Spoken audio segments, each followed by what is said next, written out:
This is the humble home in Kololo Summit View where Dr. Martin Alika lives with his family. Born in Amuru district in northern Uganda, is the son to Anacholi chief Lasito Okech, and he comes from a family of 10 children. He now narrates to me his upbringing and childhood. My name is not the typical Acholi name, although I am one. Yeah? It has a meaning. Ali means trouble, K means chieftainship. So when I was born, my father as a chief must have been having problems. Yeah? So that's the name, and you can't just give this name to anybody. He grew up from the northwestern part of Gulu, present-day Amuru district, a region that is recovering from the atrocities of Lord's Resistance Army rebel Joseph Kony. This area, which is now in dispute, Amuru, was under my father. At that time, there was no settlement in Amuru because it was tsetse fly. And the people who are now claiming that their ancestors were buried in Amuru, these are liars. People started sneaking into Amuru to cultivate after independence. He went to Gulu Primary School for his primary education before joining King's College, Buddo. At that time, King's College, Buddo, A-levels were not done at Buddo, but rather at Makerere University. He then excelled in sciences and later joined Makerere University for 2 years. And then I went and did another 2 years preliminary in the States because you have to get a first degree before you get to be a doctor. After studying in the UK for 1 year, Alika then decided to return home in 1958. After studying in the US for all those years and then you suddenly also went to the UK, you studied for some time. What made you not stay there and then you decided to come back to Uganda?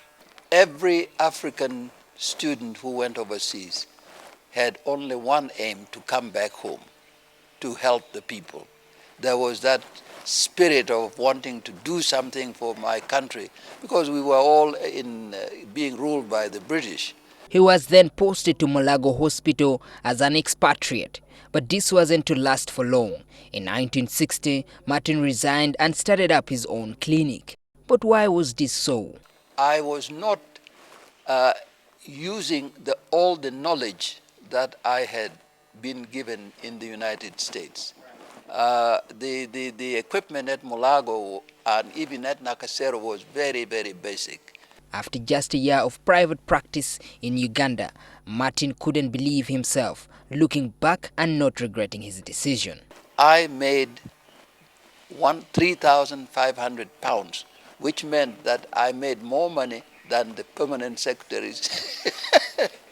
With this fame and hard work, Alika was chosen to be the chair of Board of Directors, Uganda August, a newspaper that was critical of Amin's government, which later saw his life at risk. Writing about people who were disappearing, and Amin did not like that. So Amin decided he had to get rid of this Martin Alike.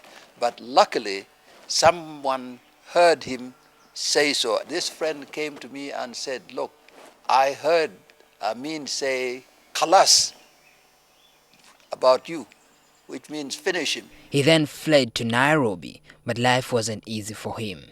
That was October the 1st, 1972. It was a question of starting all over again. As he had to start from scratch, leaving back home everything he had attained. In 1 year, I had achieved the dream of most men of a lifetime. President Kibaki, when I moved to Nairobi, I found myself as his neighbor. But after 22 years in Kenya, he then decided to come back to Uganda, and in 1996, he was appointed a cabinet minister in charge of foreign affairs, a post he held till 1999. I never enjoyed cabinet. There was too much intrigue, too much pettiness, and I wasn't cut out for that. So when I left, I was very happy. When he left cabinet, he was called back to Coca-Cola Company, where he had served as a board member.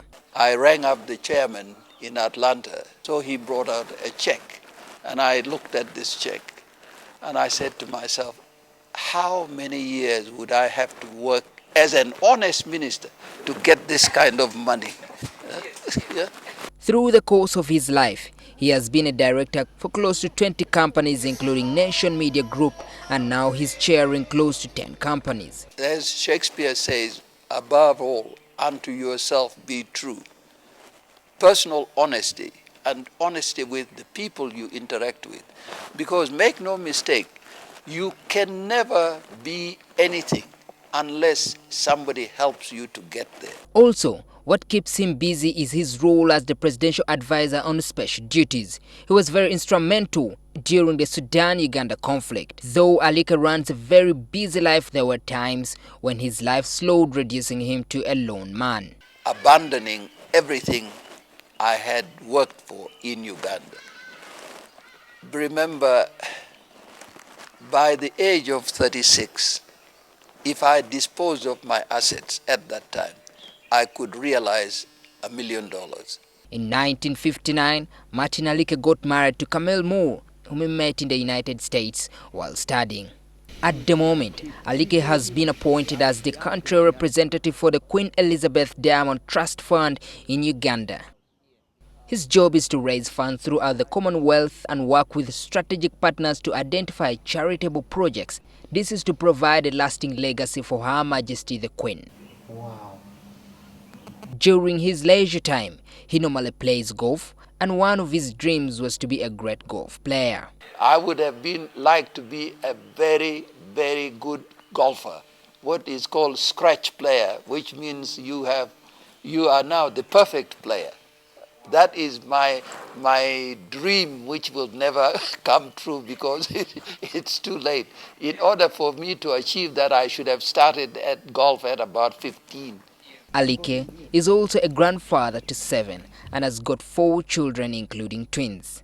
I then asked him what was the best and most important moment in his life. The birth of my first child. Because then I felt, as a man, hey, yes, I can do it. I can have a child. Yeah, this is very important. Maurice Ochol, NTV.